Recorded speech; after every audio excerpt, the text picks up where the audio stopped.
এখন নতুন তো একটু দাম বাড়তি এখন রমজান উপলক্ষে মানুষকে জিম্মি করছে আর কিছু না। যে পরিমাণ তরমুজ চাহিদা ওই সময় প্রোডাকশন হয় নাই। দর্শক, বাজারে কিন্তু সুস্বাদু ফল তরমুজ কিন্তু চলে এসছে। সাধারণ ক্রেতারা তরমুজ কেনার জন্য বাজারে আসতেছে। যেমন এই তরমুজটা উনি 160 টাকা বা 170 টাকা দিয়ে আসলে বিক্রি করবে। তরমুজের দাম কেমন, সাধারণ মানুষ কতটা সন্তুষ্ট, সে বিষয়ে আমরা আসলে আজকে বাজার তদারকি করব।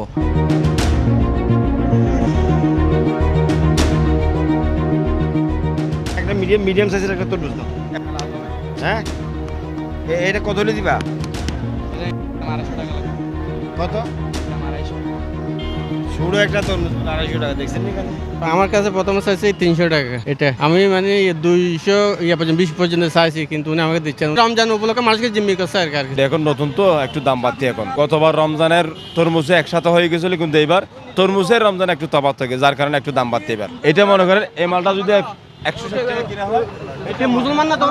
দাম মোটামুটি এত বেশি আছে, কমও মোটামুটি আছে আর কি। প্রথমে নিতে 500 টাকা ধরে, এখন 250 টাকা 300 টাকা বাজার। সাধারণ মাছ দাম হলে কি বাগানত তো দাম বেশি। বাগানত যদি কমাই দেয় দোকানদারও কমাই দিতে পারবে। বাগানত যদি বেচদার দেয় বা দোকানদার কেন কমাইবে? 150 এরকমের আছে, বিভিন্ন কোয়ালিটির তরমুজ আছে। আবার একটা 50 টাকাও আছে, আবার অনেকে বল 20 টাকার ধরে একটা নিচে। নতুন হিসেবে ঠিক আছে যদি মিষ্টি হয়। একবার ছোটোটা মনে 50 টাকা, একটু যেটা নজর আসে এবার মিনিমাম 150 টাকা, 140 টাকা। এটা মনে হয় 150। তরমুজের মৌসুম যখন চলে আসবে ওগুলো নর্মাল হয়ে যাবে, একটা 50 টাকা 60 টাকা হয়ে যাবে। যে পরিমাণ তরমুজ চাহিদা ওই সময় প্রোডাকশন হয় নাই।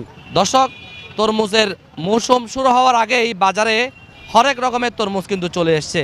এই ছোটো একটা মাঝারি সাইজের তরমুজ 50 হতে 60 টাকা করে বিক্রি হচ্ছে, এবং আরেকটু বড় যে তরমুজগুলো রয়েছে সেগুলো আসলে 150 টাকায় বিক্রি হচ্ছে।